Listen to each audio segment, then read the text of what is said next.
우리 이 시간 주시는 하나님의 말씀 보겠습니다. 우리 마가복음 6장 45절에서 52절까지의 말씀인데요. 다 같이 일어나서 하나님 말씀 받도록 하겠습니다. 우리 마가복음 6장 45절 제가 먼저 읽겠습니다.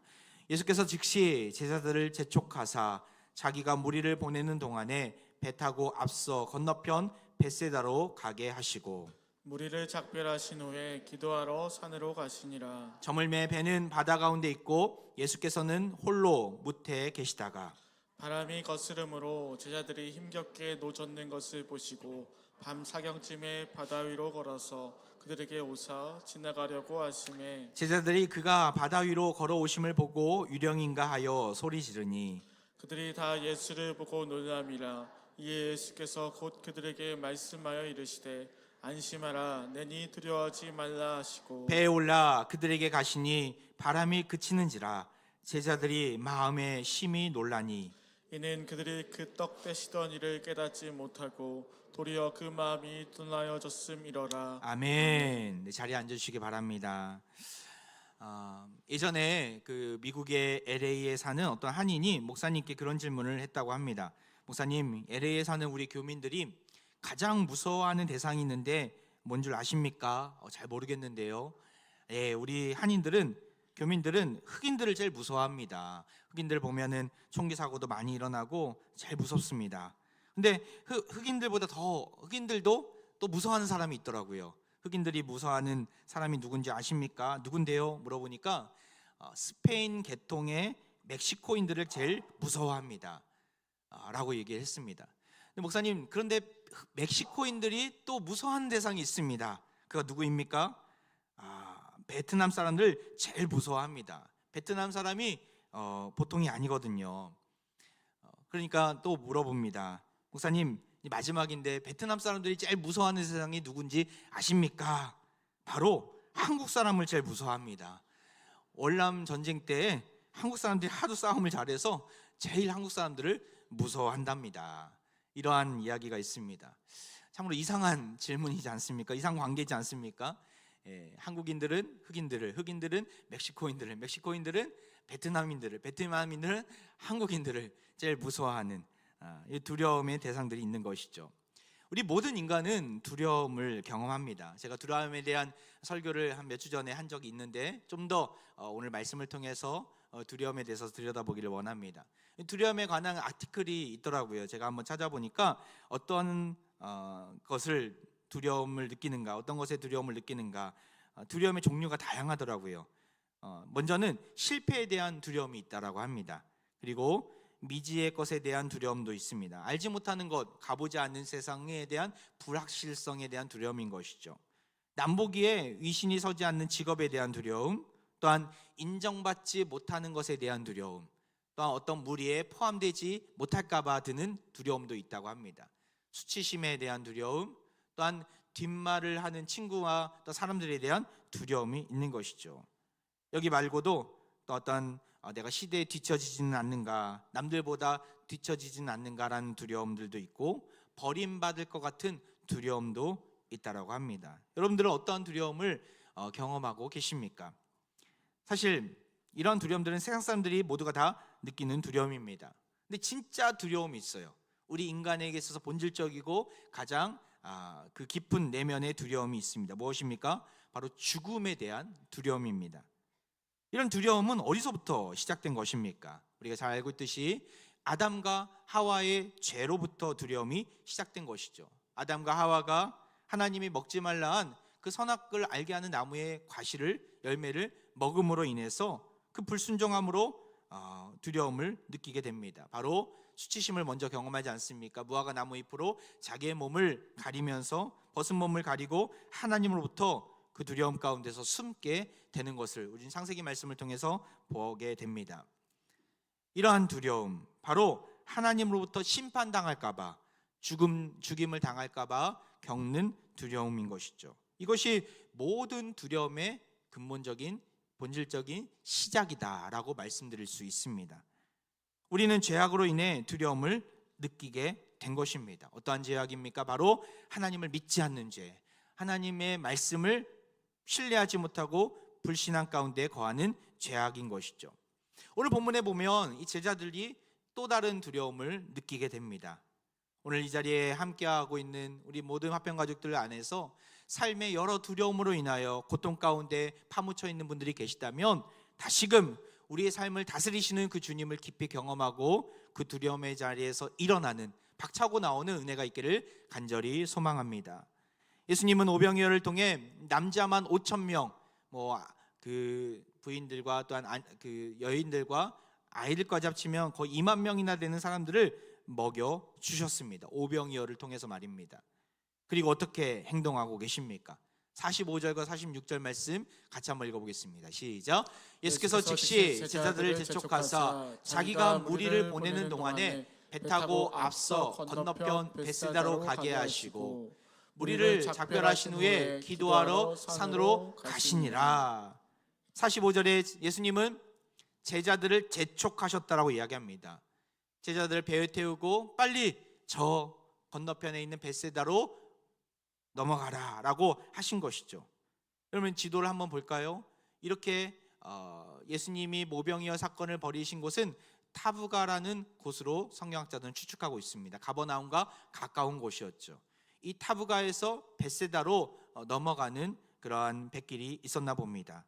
이곳을 향해서 가라고 예수님은 명하시게 됩니다. 왜 그러셨을까요? 그냥 천천히 여기서 며칠을 지내고 나서 가셨으면 사람들로부터도 인정받은 때 아니겠습니까? 칭송받은 때 아니겠습니까? 근데 예수님은 왜 즉시 재촉해서 저들을 저 먼 지역으로 가라고 하셨을까요? 거긴 이유가 있습니다. 요한복음 6장에 보면 자신들의 배를 불리게 한 그 예수님을 향해서 무리들이 억지로 붙들고 왕으로 삼고자 했기 때문에 그러합니다. 예수님은 그 자리를 박차고 나오셨습니다. 무리들의 그 배를 불리는 육적인 왕으로 예수님이 이 땅 가운데 오신 것이 아님을 아셨기에 하나님 나라를 선포하고 이 땅의 메시아로 죄악에 머물러 있던 이스라엘 백성들 모든 인류를 위해서 구원을 주시려고 이 땅에 오셨음을 알았기에 예수님은 그 자리를 박차고 나온 것이죠. 사명의 본질이 흐려질까 봐 예수님은 제자들을 속히 다른 지역으로 옮겨가게 하시고 예수님은 기도하기 위해 산으로 나아가신 것이죠. 기도의 자리에서 하나님이 나에게 주신 사명이 무엇인가, 하나님이 왜 나를 이곳에 보내오시는가, 내가 이곳을 향해서 위해서 무엇을 해야 될 것인가를 깨닫기 위해서 기도의 자리로 나아가신 것입니다. 하나님의 아들로서 우리의 죄값을 치르기 위해 오신 목적을 확인하러 가신 것이죠. 사랑하는 평가족 여러분, 우리도 예수님처럼 때로는 잘 나갈 때가 있습니다. 때로는 너무나 형통할 때가 있습니다. 그럴 때일수록 우리는 무엇을 고백해야 합니까? 바울의 고백이 있어야 합니다. 고린도전서 10장에 보면 바울이 이렇게 고백합니다. 선줄로 생각하는 자는 넘어질까 조심하라. 하나님 앞에 겸손함으로 넘어질까 조심하면서 하나님이 나에게 주신 사명이 어디 있는가, 내가 무엇을 해야 되는가를 살펴볼 수 있어야 하는 것이죠.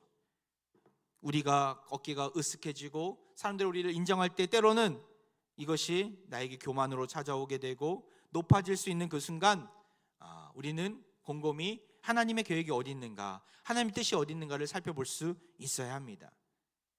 그렇지 않으면 우리는 넘어지게 되기 때문에 그러합니다.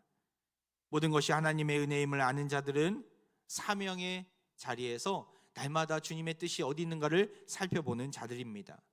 우리도 예수님처럼 내가 잘 나가고 있습니까? 사람들로부터 칭찬받고 인정받고 있습니까? 그럴수록 더 겸손하게 묵묵히 사명의 자리를 지키는 우리가 되기를 간절히 축원드립니다. 제자들은 예수님의 명령 앞에서 순종하면서 배에 올라 이제 항해하게 됩니다. 근데 무슨 일이 일어나게 됩니까? 47절에 보면 저물매 배는 바다 가운데 있고 예수께서는 홀로 무태 계시다가, 48절에 바람이 거스름으로 제자들이 힘겹게 노젓는 것을 보시고, 무슨 일이 일어나게 됩니까? 바로 돌풍이 분 것 같아요. 바람이 거스름으로 돌풍이, 거센 바람이 불어오게 된 것이죠. 제자들 안에는 어부들이 많았어요. 그 누구보다도 배에 관해서는, 항해에 관해서는 일가견이 있는 자들 아니었겠습니까? 하지만 그들도 감당할 수 없을 만큼 큰 돌풍이었습니다. 힘이 겹도록, 힘에 부치도록 제자들은 노를 저으며 이 위기를 극복하고자 안간힘을 쓰고 있습니다. 이 본문에 보면은 시간이 나오거든요. 밤 사경쯤에라고 나오는데, 밤 사경이라는 것은 새벽 3시부터 아침 새벽 6시까지 그 한밤중에 새벽에 미명 아래서 그들은 힘에 겹도록 밤이 맞도록 큰 고통 가운데 있었음을 보게 됩니다. 여러분, 제자들의 이런 경험이 한 번이 아님을 우리는 알아야 합니다. 우리가 몇 주 전에 마가복음 4장의 말씀을 보면서 풍랑을 잔잔케 하시는 주님을 보지 않았습니까? 그때는 주님이 배 위에 있었어요. 비록 주무시고 계셨지만 배 위에서 그들과 함께 하셨어요. 그런데 이번에는 어떻습니까? 함께 하시지 않음을 보게 됩니다. 제자들만 먼저 보내고 예수님은 산으로 기도하기 위해 올라가셨다라고 말씀드렸잖아요. 예수님은 이렇게 그들과 떨어져 계셨습니다. 그렇다면 그들이 그렇게 힘에 겹도록 큰 돌풍을 만나서 그 위기 가운데 고통 가운데 있었음을 예수님은 모르고 계셨을까요? 아닙니다. 오늘 본문에 볼까요? 다시 한번 그 48절을 보면 힘겹게 노젓는 것을 보셨다라고 얘기합니다. 보고 계셨어요. 그리고 밤 사경쯤에 바다 위로 걸어가면서까지 예수님은 그들에게 다가오신 것이죠. 보고만 계시지 않고 그들에게 오셨다라고 성경은 분명하게 말씀하고 있는 것이죠. 제자들의 고통의 문제를 해결하고자 보고 계셨고 적극적으로 다가오신 것입니다. 오늘 본문을 보면서 예수님 바다 위를 걸으셨다, 우린 그 기적에만 초점을 맞추고 있는데, 사실 그것보다 더 중요한 것은 그렇게 바다 위를 걸으면서까지 예수님은 제자들에게 다가오셨다라는 것을 우리는 눈여겨볼 수 있어야 합니다. 결국 예수님은 그들에게 뭐라고 말씀하십니까? 50절 말씀 같이 한번 읽어볼까요? 시작. 그들이 다 예수를 보고 놀람이라. 이 예수께서 곧 그들에게 말씀하여 이르시되 안심하라, 내니 두려워하지 말라 하시고, 안심하라, 내니 두려워하지 말라라고 말씀하고 계세요. 그들의 마음 가운데 뭐가 있었다는 거예요? 두려움이 있었다는 것입니다. 너무나 무서웠다는 거예요. 돌풍도 무섭고, 또한 이렇게 바다 위를 걸어오시는 유령과 같은 저 존재가 누구인가, 그들은 깜짝 놀라며 무서워했던 것이죠. 두려움 가운데 있는 제자들 향해 안심하라, 나다, 두려워하지 말라라고 말씀하셨다는 것을 우리는 보아야 합니다. 사랑하는 평가족 여러분, 우리 주님이 우리의 삶의 모든 고통의 문제를 보고 계십니다. 믿으십니까? 우리 삶의 모든 문제를 보고 계세요. 또한 보고만 계신 것이 아니라 직접 기적 같은 일들을 보여주시면서까지 우리에게 찾아와 주시고 만나 주시고 그 모든 문제를 해결해 주십니다. 우리 이 사실을 몇 주 동안 계속해서 본문을 통해서 보지 않았습니까? 아까 보았듯이 마가복음 4장에서 그 풍랑을 잔잔케 하시기도 했고요. 또한 우리 몇 주간에 걸쳐서 12해 동안 혈루증 앓는 여인을 고치셨고, 12살 난 야이로의 딸을, 그 죽었던 야이로의 딸을 살리셨어요. 그리고 광야에서 굶주림 가운데 갈급한 가운데 있는 이스라엘의 그 수만 명이 되는 백성들에게 오병이어를 통해서 놀라운 채워주심의 은혜, 공급해 주심의 은혜를 그들에게 보여주셨습니다. 이 사실을 우리가 믿는다면, 신뢰한다면 우리에게 다가오시는 주님을 인정할 수 있어야 합니다. 단순히 예수님은 우리의 문제를 보고만 계시는 분이 아니라 우리의 문제를 찾아와 주시고 다가오셔서 해결해 주시는 분임을 기억하시기 바랍니다. 단순히 보여지는 문제뿐만 아니라 모든 두려움의 근원적인 문제까지도 해결해 주셨습니다. 그것이 무엇입니까? 모든 두려움의 원인이 되는 근본적인 문제가 무엇이라고 말씀드렸어요? 죄의 문제인 거예요. 죄의 문제. 하늘 보좌에 앉으셔서 우리의 문제를 보고만 계시는 분이 아니라 이 땅 가운데 성육신, 이 땅 가운데 육신으로 오셔서 우리의 모든 죄의 문제를 해결해 주셨습니다. 저의 말이 아니에요. 베드로전서 2장 24절에 이렇게 나와 있습니다. 우리 같이 한번 읽어보겠습니다. 시작.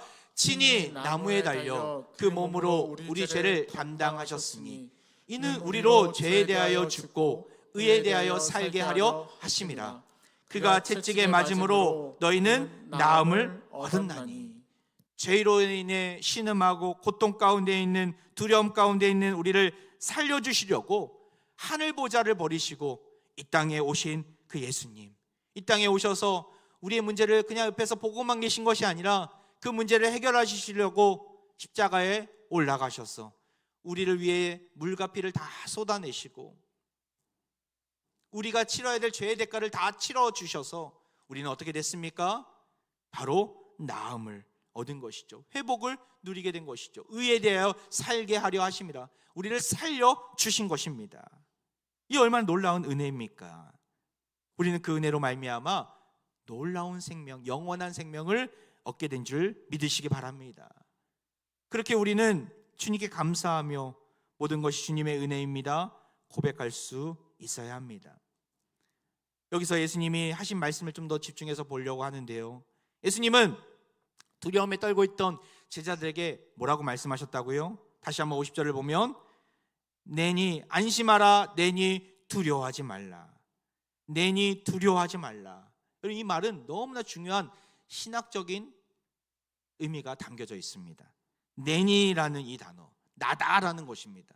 이 나다라는 이 단어는 매우 중요한 신학적인 함축적인 의미가 담겨져 있는데요, 나는 나다라는 거예요. 나는 곧 나다. 이 나는 나다라는 이 말은 예수님이 처음 쓰신 내용어가 아닙니다. 성경에 보면 곳곳에 나와 있는데 특별히 하나님께서 우리 연약한 인생들에게 찾아와 주셔서 하나님이 누구이신지에 대해서 보여주실 때 나는 곧 나다라고 설명하신 적이 있거든요. 우리가 지난주에도 보았지만 모세가 불타는 떨기나무, 근데 타지 않는 그 떨기나무 아래에서 자신을 드러내는 하나님을 만나게 됩니다. 이스라엘 백성들 앞에 나아갈 때 누가 너를 보내었느냐, 내 이름이 그의 이름이 무엇이냐 물으면 뭐라고 대답하면 좋겠습니까? 모세가 물어볼 때 하나님은 그 대답을 가르쳐 주시면서 자기 자신을 이렇게 드러내십니다. 출애굽기 3장 14절 말씀, 너무나 중요한 말씀인데요, 우리 같이 한번 읽어보겠습니다. 시작. 하나님이 모세에게 이르시되 나는 스스로 있는 자이니라. 또 이르시되 너는 이스라엘 자손에게 이같이 이르기를 스스로 있는 자가 나를 너희에게 보내셨다 하라. 나는 스스로 있는 자다. 다른 번역본에 보면 나는 곧 나다라고 이야기하고 계십니다. 오늘 본문에 나오는 내니라는 말 안에 나는 스스로 있는 자다, 나는 곧 나다, 다 똑같은 말임을 우리는 알아야 합니다. 이 나는 스스로 있는 자다라는 이 말은 영어 성경에 보면 I am who I am이라고 나와 있어요. I am who I am. 이게 무슨 말일까요? 나는 곧 나다. 히브리어는 현재 시제가 없습니다. 과거 시제나 또한 미완료 시제만 있습니다. 미완료 시제는 현재 진행형이거나 미래형을 의미합니다. 다시 말해서 제가 지금 얘기를 하지만 이것은 흘러가 버린 과거가 되는 거예요. 그래서 현재 시제가 없습니다. 여기에 보면은 이 미완료 시제로 생각한다면 또한 미래형으로 좀 더 풀이할 수 있는데요, 이 I am who I am은 영어로 보면 I will be who I will be라고 이야기할 수 있습니다. 직역하면 나는 앞으로 되고자 하는 대로 될 나일 것이다 라는 의미가 담겨져 있어요. 나는 앞으로 되고자 하는 대로 될 나일 것이다. 더 어려워지죠. 이게 무슨 말일까? 제가 좀 더 표현하자면 이 말은 하나님의 이름을 지금은 당장 완벽하게 알 수는 없지만 시간이 흐를수록 미래로 갈수록 알 수 있게 될 것이다 라는 의미가 담겨져 있습니다. 지금 모세가 하나님이 누구인지에 대해서 물어봤잖아요. 하나님이 그 질문 앞에 뭐라고 대답하는 거예요? 모세야, 지금은 내가 누구라고 내가 얘기해도 너는 몰라. 그들도 모를 거야. 그렇지만 내가 너와 항상 함께 앞으로도 계속 함께 할 것이고 함께 하면서 너희는 내가 누구인지 알게 될 거야. 자연스럽게 깨닫게 될 거야 라고 하나님이 스스로 있는 자라는 용어를 통해서 설명하고 계신 것이죠. 그도 그럴 것이 나중에 모세가 하나님의 이름을 고백하면서 여호와 샤켄이다, 여호와 니시다, 하나님의 이름을 계속해서 고백하면서 나아가는 것을 보게 됩니다. 예수님은 내니라는 단어를 쓰면서 내니 나다 두려워하지 말라, 이 문장 속에서 이 사실을 드러내고 있는 것이죠. 지금은 너희가 이렇게 무리를 걷고 오병이어를 통해서 수만 명을 먹이고 돌풍을 잠재워오는 나를 완벽하게 알지는 못하지만 믿기만 해봐, 따르기만 해봐, 모든 두려움에서 벗어나게 될 거야. 앞으로 십자가에 달려 죽게 되는 모든 이러한 중차대한 사명을 통해서 너희는 내가 누구인지 알게 될 거야. 그러니 안심하고 두려워하지 마. 이 말씀을 안심하라, 내니 두려워하지 말라라는 용어 안에 넣어서 설명하고 계신 것입니다. 사랑하는 아평가족 여러분, 피조물인 우리는 죄로 인해서 오염됐고 타락했고, 그렇게 하나님이시고 구속주가 되신 예수님을 완벽하게 이해하는 것은 참으로 불가능합니다. 죄로 인해 오염됐고 깨어졌기 때문에 그러하죠. 요즘 제자반을 통해서 교리 부분을 배우고 있는데 특별히 삼일체 하나님에 대해서 배우고 있거든요. 삼일체 하나님, 성부, 성자, 성령 하나님. 참으로 어려운 내용이 아닐 수가 없습니다. 분명한 것은 내가 이해하기 어렵다고 하나님이 존재하지 않는 게 아니라 하나님은 삼일체로 존재하시는 거예요. 내가 이해하지 못할 뿐이지, 완벽하게 깨닫지 못할 뿐이지. 감사하게도 신앙생활을 하면서 하나님에 대한 지식이 많아지면서 조금씩 이해하게 되는 것이죠. 믿음으로 성삼위 하나님을 받아들일 때 우리는 삼위일체 하나님을 만날 수 있고 하나님의 권능과 역사를 고백할 수 있는 것이죠. 그것이 어떤 자리입니까? 예배의 자리예요. 예배의 자리를 통해서, 말씀을 통해서, 찬양을 통해서 하나님을 깊이 경험하고 하나님의 존재를 인정하고 하나님의 어떠하심을 고백하며 나아가는 것이죠. 이것이 예배를 통하여 하나님을 알아가는 지식들이 풍성해지는 은혜입니다. 사랑하는 평가족 여러분, 우리가 두려움에서 벗어날 수 있는 비결이 무엇입니까? 바로 하나님을 아는 지식으로 벗어날 수 있는 것입니다. 하나님의 누구인지에 대해서 묵상하면 묵상할수록, 하나님의 어떠하심을 알면 알수록 우리는 모든 두려움에서 벗어나 참된 자유함을 누릴 수 있게 됩니다. 하나님을 알아가는 일에 열심을 다하는 우리 모두가 되길 바랍니다. 그러할 때 이 세상에서 여러 걱정과 근심, 두려움으로부터 우리는 벗어나 하나님 주시는 참된 자유함을 누리며 평강을 누리며 살아갈 수 있는 것이죠.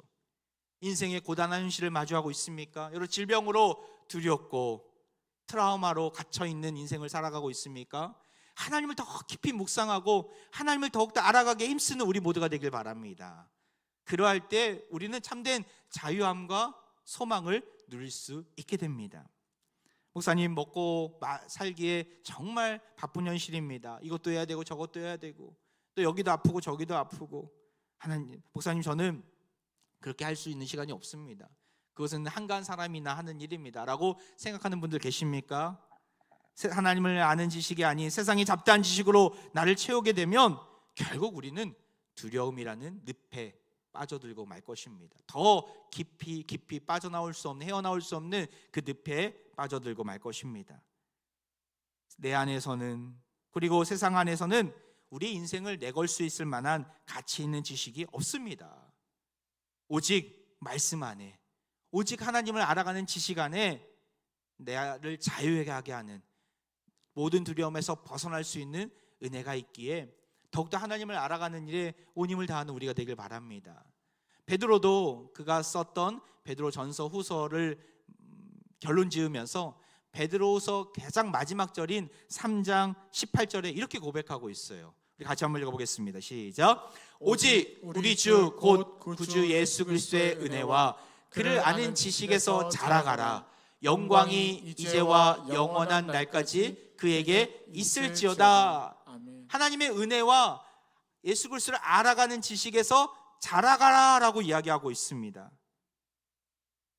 우리 또한 예수 그리스도의 그 은혜와 그를 아는 지식에서 자라갈 수 있는 것이죠. 그런 의미에서 이번 광역별 수련회 너무나 중요한 것 같아요. 우리 광역별 안에서 같이 함께 광야에 속한 식구들과 함께 가족계 식구들과 함께 또한 광역계 식구들과 함께 하나님을 알아가는 지식이 풍족하게 채워지는 자리이기 때문에 우리 광역별수련회에 여러분들 적극적으로 나오시길 바랍니다. 인생의 돌풍을 만난 자가 있습니까? 아무리 노력해도 가지도 못하고 후퇴하지도 못하고 향방을 잃어버린 자들이 있습니까? 인생의 막다른 골목에서 두려워 떨며 고통 가운데 계십니까? 하나님을 알아가는 데 힘쓰는 우리가 되기를 바랍니다. 하나님은 누구이신가? 말씀 안에 그 내용이 적혀 있는 것이죠. 말씀을 통해서 인생의 해답을 얻고 힘있게 일어나는 은혜의 시간의 자리에 여러분을 초청합니다. 이 광야별 수련회를 통해서 다시금 하나님은 여러분의 인생을 복된 길로 인도해 주실 줄 믿습니다. 말씀을 마무리합니다. 이동원 목사님 하면 한국의 설교의 대가이지 않습니까? 그분이 하셨던 이야기가 하나가 있어서 여러분에게 들려드리고 싶습니다. 요즘 보험으로 참으로 많은 사람들이 이렇게 두려움을 이겨내려고 보험에 많이 가입하는 것을 보게 됩니다. 사실 보험은 두려움을 기반으로 해서 만들어진 것 아니겠습니까? 조금이라도 그런 삶의 불확실성을 예방하기 위해서 사람들은 보험에 많이 듭니다. 건강 보험을 보완해서 또 실손보험도 나와서 많은 분들이 가지고 계실 겁니다. 자동차 사고를 예방하기 위해서 자동차 보험도 필수로 들어야 합니다. 여행길에 간다면 또 해외여행이나 간다면 여행자 보험도 사람들은 흔히들 자주 듭니다. 건강을 보장받기 위해서 의료보험에 가입하기도 하고 또한 주택보험에 들기도 합니다. 도난이나 화재 여러 가지 상상할 수 없는 위험의 두려움으로 인해서 갖가지 보험에 듭니다. 우리 교회도 화재보험에 들거든요. 건물보험도 들고.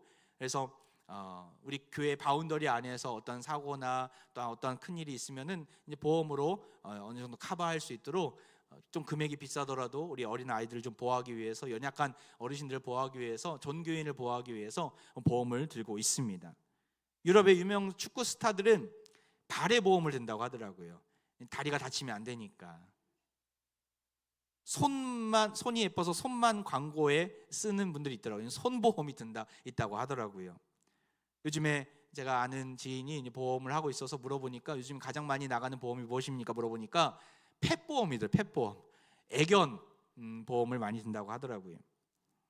이동호 목사님이 그런 보험에 대한 이야기를 하면서 자기 자신을 적용하는데 내가 무슨 보험을 들어야 될 것인가, 나도 하나쯤은 있어야 될 텐데 곰곰이 생각하다가 자기는 주둥이 보험을 들어야 되겠다 이런 얘기를 하더라고요. 저도 주둥이 보험을 좀 들어야 되지 않을까 생각을 하게 됐습니다. 제 아무리 보험을 많이 든다 하더라도 우린 두려움에서 헤어나올 수 없습니다. 단 한 가지 보험을 제외하고는 말입니다. 그것이 무엇입니까? 모든 두려움에서 우리를 해결해 주시는 예수 그리스도가 우리의 영원한 보험이 되신 줄 믿으시기 바랍니다. 예수님이 우리의 완벽한 보증이 되어 주십니다. 그 예수님을 알아가는 지식을 통해서 우리는 두려움을 이겨낼 수 있는 것이죠. 오늘 말씀을 통해서 안심하라, 나다, 두려워하지 말라. 안심하다, 나다, 두려워하지 말라. 그 주님의 선언 앞에서 모든 두려움이 사라지는 은혜가 있기를 바랍니다. 세상에 많은 고통과 어려움을 겪고 있는 현실입니다. 한 치 앞도 내다볼 수 없는 막막한 현실입니다. 하지만 주님을 신뢰하는 자는, 주님을 나의 하나님, 나의 구주로 영접한 자는 두려워하지 않습니다. 주님이 나와 함께 하시기에 나의 문제를 보시고 나에게 오셔서 모든 문제를 해결해 주시는 분이기에 두려워하지 않는 것이죠. 죄와 사망의 권세에서 우리를 해방시켜 주신 그 주님만을 끝까지 신뢰하면서 오늘도 믿음의 길을 담대히 걸어가는 사랑하는 모든 화평가족들 되기를 주의 이름으로 축원드립니다. 이제 우리 함께 찬양으로 나아가는데요, 두려운 마음 가진 자여 놀라지 말라. 주 너의 하나님 강한 손으로 우리를 구해 주십니다. 우리 믿음으로 고백하며 찬양으로 나아갑니다. 두려운 마음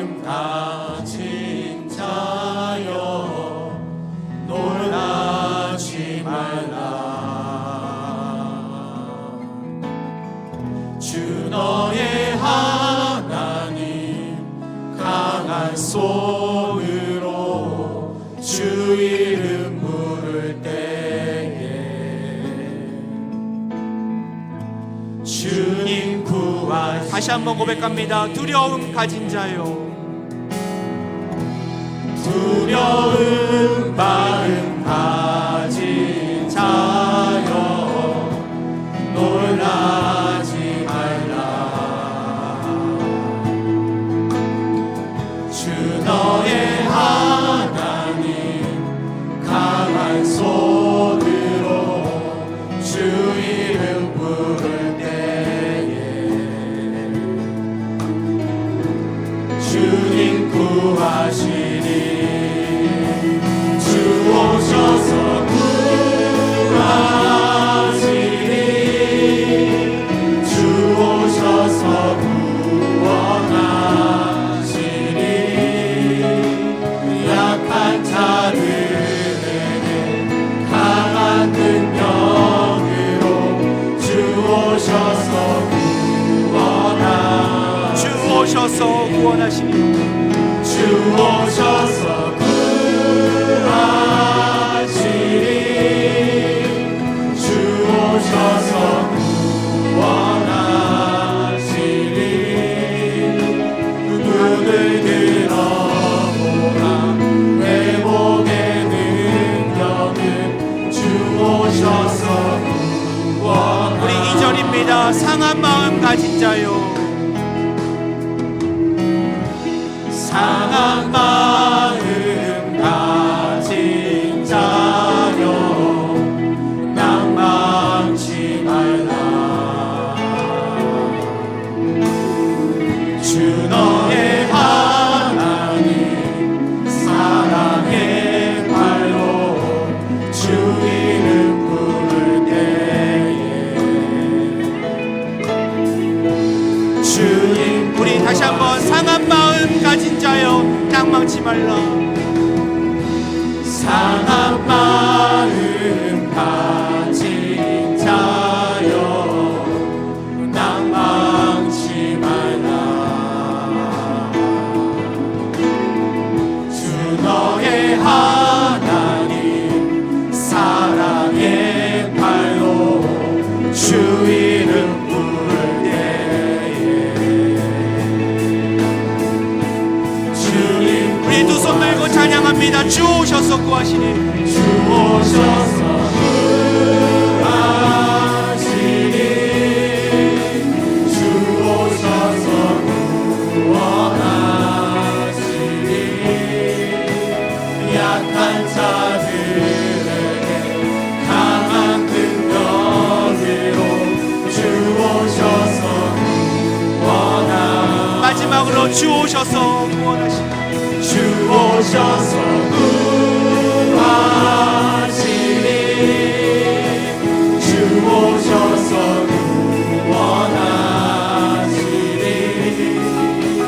눈을 들어보라 회복의 능력은 주 오셔서 구원하시니.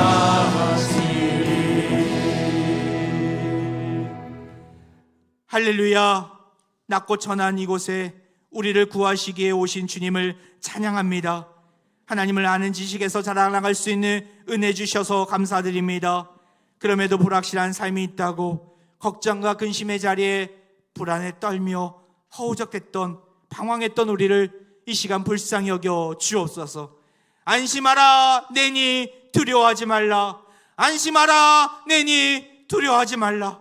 그 주님의 음성에 귀를 기울이며 담대히 믿음의 길을 걸어가게 하옵소서. 세상의 헛된 가치에 목을 매지 아니하고 오직 예수 그리스도만을 알아가며 신뢰하며 따라가는 신실한 주의 제자가 되게 하여 주옵소서. 이 시간 병든 육체와 상한 마음에 손을 놓고 기도합니다. 고통 많은 우리의 인생 위에 이 시간 간절한 마음으로 치유를 소망하며 기도하며 나아갑니다. 주여, 한량없는 긍휼과 사랑으로 깨끗하게 회복시켜 주옵소서. 나아만 장군이 그 문둥병의 그 인생이 어린아이의 살같이 깨끗하게 회복된 것처럼 이 시간 모든 병과 육신과 마음이 깨끗하게 치유되게 하옵소서. 나사렛 예수 그리스도의 이름으로 그 어떤 질병이든 치유되게 하옵소서. 모든 환우들이 온갖 고난에서 자유하게 되어 주님을 알아가며 주님을 찬양하며 경배하는 신실한 백성들 되게 하여 주옵소서. 우리의 삶의 전부가 되신 예수 그리스도의 이름으로 간절히 기도하옵나이다. 아멘.